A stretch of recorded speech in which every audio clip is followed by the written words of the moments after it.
Ladies and gentlemen, thank you so much for joining us again on Ask How About. I'm your host, Pranay J. Reddy, and we're going to start off with a celebrity testimony.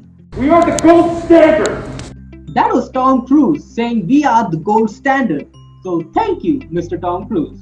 So with that, let's get to the news, and it's 2020, so a lot has happened this past week. Starting off with that first clip you saw, that was an excerpt from Tom Cruise absolutely going crazy over a crewmate on the Mission Impossible 7 set, where they apparently broke the COVID-19 protocol. And here's a peek as to what he said. I don't ever want to see it again. And if you don't do it, you're fired. And I see you do it again, you're gone. In the future, this industry. I'm sorry, I'm beyond your apologies. Jeez. To put things in perspective, imagine if every one of us in real life had a Tom Cruise on the right side of our ear. Whenever we break a COVID protocol, we hear this clip. I don't ever want to see it again. Ever. It's very effective. Now, I do want to take a slight detour for a few seconds to talk about the Farmers Bill.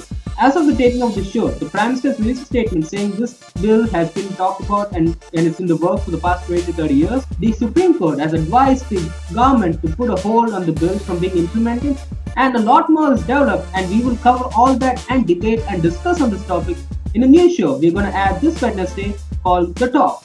So stay tuned on our social media pages and on our channel. Now back to the longest running segment of the show, unfortunately, the Corona Tube.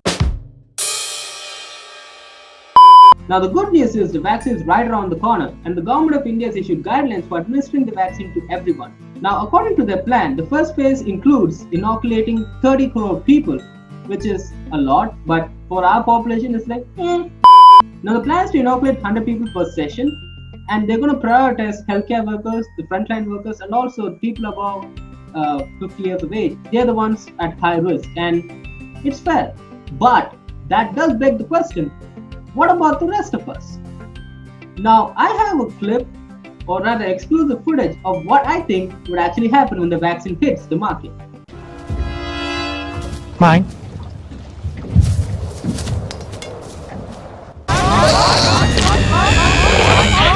Fasten your seatbelts! Now, news like that is very optimistic, but I do want to add caution by saying this. Things aren't going to get back to normal even after the vaccination has started. Because think about this, in our population, that's going to take a long time, and it's a logistical nightmare to ensure that a lot of people get vaccinated. More than that, even if we all do somehow manage to get vaccinated in a very rapid pace, there is a chance the virus could evolve into something worse. I hope I'm wrong, but there is a high chance that can happen. Because here's the thing, in the UK, ever since the vaccination has started, there is a slight increase in a different strain of the virus which has slightly different surface proteins. Now, that version of the virus is apparently faster than the current version. Why virus or bacteria can evolve faster than us? So I thought it's time to take a look at the evolutionary mechanisms that take place, or rather the machine that works behind evolution. So we brought in Dr. Amitabh Joshi, who is a fine man who has wonderful experience and who has successfully even made a species of Drosophila, apparently. How did that happen? Well, let's find out. Dr. Joshi, thank you so much for joining us today. Thank you for being on the show more than anything. How's your 2020 been? Because we're at the end, so hopefully good. Yeah, fine, and my pleasure to be on this show. Well, it's a pleasure having you, sir. And so, first up, in terms of evolution, we've had Dr. Subhash Rajput on the show before, where he undisputably said that evolution is a fact, and I agree with him, and so do our viewers now. So, but I want to understand what your journey was in terms of as an evolutionary biologist. How did you get into it? Well, it was a slightly roundabout journey. Many people tend to get interested in evolution because of an interest in natural history and wildlife. Right? I actually came in from a very different route. So yeah, it was actually strangely enough, it was through genetics, not ecology or wildlife, which is how most people tend to come to evolution. Well, one commonality I find with most researchers is they don't necessarily end up where they thought they would, but they end up in a place where they find the most, comforting, and they go through roundabout ways, like you mentioned, actually. at least most researchers I've interviewed and talked with. And the funny thing is, curiosity is common. They want to find out the answer, no matter what they do. And so, as an I evolutionary think, biologist, then, yeah, please go on, please go on. no, I was just going to say that chance plays a huge role as well Okay, okay. in where you end up. So, Yeah, please go ahead. yeah, so well then as an evolutionary biologist, how does one study evolution? Because in my estimation, it's not that fast of a process, right? Okay. Well, first off, the fact that evolution is a very slow process is a bit of a myth. It's actually, it can be slow, it can be very fast, not just in the laboratory, but even in nature. Okay, And this is now increasingly realized, at least for the last close to 60 years or so, that the evolutionary time scale of change and the ecological time scale of change are not as different as people thought. They were orders of magnitude different. okay, But it turns out that they are pretty much often operating on the same time scales, which is why now, for example, you have this whole field of eco-evolutionary dynamics, because ecology can feed back on evolution, evolution can feed back on ecology, because evolution is happening fast enough to be on the same time scale as ecological change. okay, And so it is actually quite fast. The other point is that even if it is slow, it is slow or fast on a generational time scale. okay, So if you, for example, consider bacteria, their evolution is quite slow on a per generation basis compared to sexually reproducing organisms like us or like fruit flies or like most plants. So the kind of adaptive evolutionary change that takes 20 generations in a fruit fly might take 1,000 generations in a bacterium, but the bacterium will zip through those 1,000 generations in a very short span of chronological time. right, right, So in terms of studying evolution, there are many, many different approaches used. Many people like me study evolution in laboratory systems where we try to control most aspects of the environment, change one aspect, and then see in real time over generations of some quickly reproducing model organism how they are evolving. I myself work with fruit flies. My lab is 25 years old in Bangalore now, and we have populations that have gone beyond 800 plus generations of fruit flies. So what we did was, for a bunch of populations of these fruit flies, we started doing selection for faster development. And the way we do that is that once the pupae form, once the eggs have hatched into larvae, larvae have finished feeding, they become pupae. The next step is the adult will come out of the pupa. mhm, Once the pupae form, we start watching the containers with the pupae in them. And as adults come out, we collect them. Whatever time of night or day they start coming out, we collect only the first 15 to 20% of the adults that are the fastest to emerge from the pupa.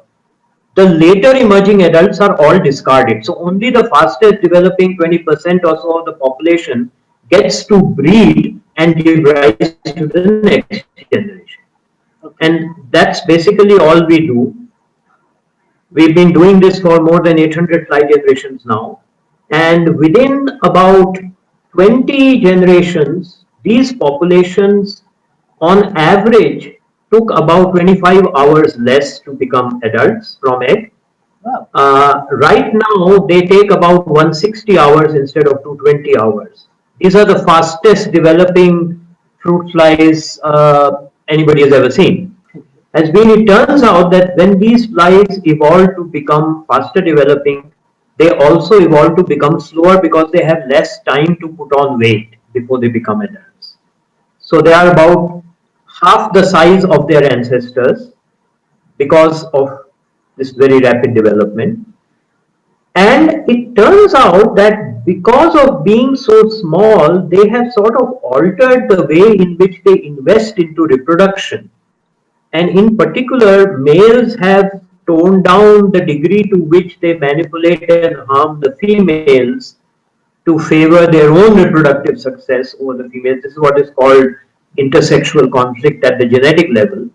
There is also evidence for reproductive isolation between these faster developing populations and their ancestors, which is the first step of species formation. So, in principle, maybe if this went on for another 1,000 generations or so, they might actually become completely reproductively isolated, in which case you would have And a new species. seen the emergence of a new species in the laboratory. So there are some obviously for the new larvae to produce faster and to become grow faster, 160 plus early hours. That means there must be a lot of genetic changes taking place, or at least how the genes are being used by the Yes, particular organism. So how does one study that? Have you studied that, and how does one study that? especially today with our ability to rapidly sequence genomes, for example, and rapidly do whole genome studies of how to what level genes are being expressed. So a lot of people are doing work of that kind. In fact, Professor Michael Rose at the University of California in Irvine, along with his collaborator, my former mentor, Professor Larry Muller. So Michael Rose actually did selection for increased lifespan. And among other things, they had many other kinds of populations selected for stress tolerance and various other things. They have been doing these really gigantic genomic and transcriptomic studies on all these populations to try to correlate what or how many genetic locations are showing change. And the answer is that for something like lifespan, for example, there are literally several hundred genes, if you like, that are diverging in which kinds of alleles are more common in the population between the postponed aging lines and their ancestral controls, because most of these complex traits like aging or development time or stuff like that, these are controlled by literally maybe half the genes in your genome. No, the reason I ask is And if we can study the genetic, if we understand the genes behind them. Obviously, yeah, it's not easy, easier said than done. But if we get that, we understand how it applies to us as well as humans, like our age and our growth. And because, like you said, flies when they grow so fast, they're not as competitive with like normal flies in a different environment, right? So that could play a role in their evolution as well. Like you said, that is why I wanted to know if we know what the genes are, or if we can study them in the future, we may be able to manipulate them. That's the reason why. ironically, the success of genetics has led to this narrowing of understanding. So now, for everything in biology, we think that if you explained it, that means you can say, I found a gene for it. Okay, That's actually not how organisms tick at all. There's a lot of stuff between the gene and the organism that happens. For epigenetic. example, our closest existing relatives, the chimpanzees, right? If you look at the genome sequence of humans and chimpanzees, it's 99% the same. Right. But we are not 99% similar or identical in our behavior, our characteristics to chimpanzees. I mean, I We're hope not even not. 99% identical in how we look, right? Right. Yeah, well, behavior maybe you don't know, but yeah. Up for Um, debate. So, uh, but so the big difference between chimps and humans is clearly not in the genes. right. It is partly in the way in which that same set of genes is regulated and deployed within the organism. And it's partly also in the whole developmental process, which involves a lot of higher order stuff that is happening at the tissue level and so on, not at the gene level. So there are a lot of what you often we call emergent properties in organisms, which you cannot really explain by what's happening. Another classic example, for example, with today's technologies, you can take a gene from one organism and switch it into another different species, right? It is fairly routine. Now a high school kid could do it nowadays. So you can take a very important gene that in a mammal system, like in a mouse, uh, controls the development or directs the development of the eye, Mhm. right? Now, if you take that gene from the mouse and you stick it into a fruit fly in the right place, it will direct the formation of a perfect fruit fly eye, not a mouse eye. Okay. Right? So the gene Yeah. is sort of having some information in it saying make an eye, but which eye gets made, the compound eye of the fruit fly or the lens, single lens eye of the mouse, actually depends on the context in which the gene is functioning in the developing embryo. Oh, no, that is a wonderful example, honestly. It actually puts in perspective of what we need to focus on and what exactly happens. Yeah. So, So the same genes over evolution Mhm. get often deployed in different lineages in different species in very different ways.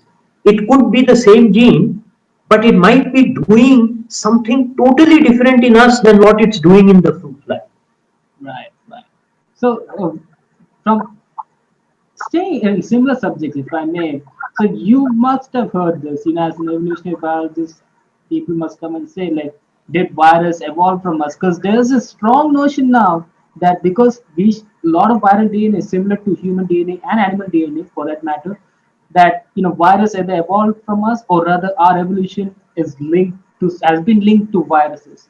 I just want to get your thoughts on that. Is there anything closely related to that at all?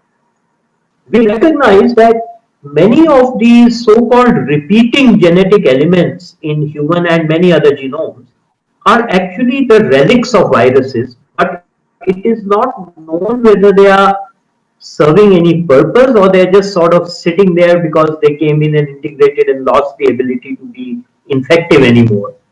And they're just being carried around as genetic dead weight is not very clear. In principle, they could get roped into doing some function that's good for the host. Some stuff like that is known from bacterial systems where viruses get integrated with the bacterial genome and eventually get co-opted by the bacteria to do something for the bacterium. Using what was originally an infective pathogen for the bacteria, this virus which attacks bacteria, but now it's sort of being co-opted and it's doing something else in the context of the bacterial cell. So there are few examples like that, at least in bacteria. But in humans, we still don't know if that's possible or not. In theory, it should We, be, we but we know do that not know. there are a lot of relic viruses sitting all over our genome. Okay. Especially these so-called repeated gene families, where you have this stretch of DNA which repeats many, sometimes hundreds of times in the genome. Those are basically relics of old viral integration events. And now those viruses don't seem to be behaving as viruses in the sense they're not independently replicating or anything. They just become part of our chromosomes. Right, right. So, I mean, sir, you touched upon all topics in terms of evolutionary genetics as well, and how that there are some misconceptions, a break in terms of even the virus, in terms of how genetics, genes act, and think you touched upon that through evolution completely. So, if I were to ask one final question, which to wrap this up in above, what do you say for people who claim that humans have stopped evolving? Can we even make a comment like that? What are your thoughts on that? Well, I would say that's a comment that's wrong at multiple levels. Uh, Seriously. Uh, I mean, let me just add one more layer of complexity to this because this is a topic that's actually quite dear to my heart. See, we are again programmed to think of inheritance entirely in terms of genes that are inherited. Mhm. But inheritance, more broadly, is any mechanism that tends to make the offspring resemble the parents in some respect. So, and in that sense, inheritance plays a role in evolution because you need both selection and inheritance, some level of parent offspring similarity for the whole process of evolution by selection to actually work. Now, the thing is, there is a lot of inheritance which is not gene based also. And this is particularly important for behavioral characteristics. So all these kinds of inheritance play a role in evolution. So first of all, even when people think that oh, in humans, maybe gene-based inheritance has slowed down, gene-based evolution has slowed down. Cultural evolution certainly hasn't slowed down in humans. So we are definitely evolving at a very rapid rate culturally. Secondly, even gene-based evolutionary change for some things has slowed down because we have technological fixes to problems that would otherwise compromise our ability to survive and reproduce, like my eyesight. I can wear glasses and survive. 5,000 years ago, with my eyesight, I would not have probably been able to survive and reproduce. Okay, so some parts of our genome have escaped selection because of technological fixes. Other parts of our genome are actually rapidly evolving more so than they were in our ancestors. For example, many of the immune system related genetic loci in humans today are evolving at a very rapid rate compared to how they were evolving in, say, Neanderthals or Denisovans and so on. And again, one reason we can know this today is because now we are able to actually sequence DNA from ancient genome, ancient skeletons, 10,000, 14,000 year old, 20,000 year old skeletons. So there are parts of the genome that are still very rapidly evolving. So humans continue to evolve. I mean, everything evolves all the time. And as environments change, as the physical environment changes, which it certainly is every day, partly due to our own efforts, we are responsible for rapid environmental change. Plus, our social environments have changed a great deal, and we are a social primate, all said and done. So, definitely, humans are evolving, both in terms of gene-based evolution, in terms of culture-based evolution, in terms of ecological inheritance-based evolution. We are absolutely continuing to evolve. Well, In the one direction of becoming more humane, we don't seem to be evolving too much. But you know, I think that is a myth. If you ask me, what the this concept of being humane, we were never humane. It's just in myths and legends and in stories. But it's okay. It's something for us to strive for. If you were to ask me, and well, I think that's wonderfully put, sir. You neatly wrapped the bow on evolution for us humans. You started with fruit flies, and I'm still amazed by what you've been able to do with those fruit flies to literally see such progression. I think that should, show that there are many more paths in effect than just genetics, and also in us humans and how we evolve. So thank you for giving us the in fact, background. Yeah, please go on. Yeah, could I just share one little thing for your viewers, especially sure, viewers in India? sure. Since you said you were really excited to hear what kinds of wonderful things one could do with this long-term experimental evolution in the laboratory, Mhm. just like to share an interesting statistic that if you look at all the research groups around the world Okay. who do these kinds of long-term selection experiments, almost half of them are actually in India. Wow. This is one sub discipline of biology where Indians are really right up there. We account for about half of those labs. I did not realize Indians I have so did much not realize patience. Indians have so much patience. Well, I think we've had a long time to hone our patience. We put up with a lot. Well, I mean, I'm glad.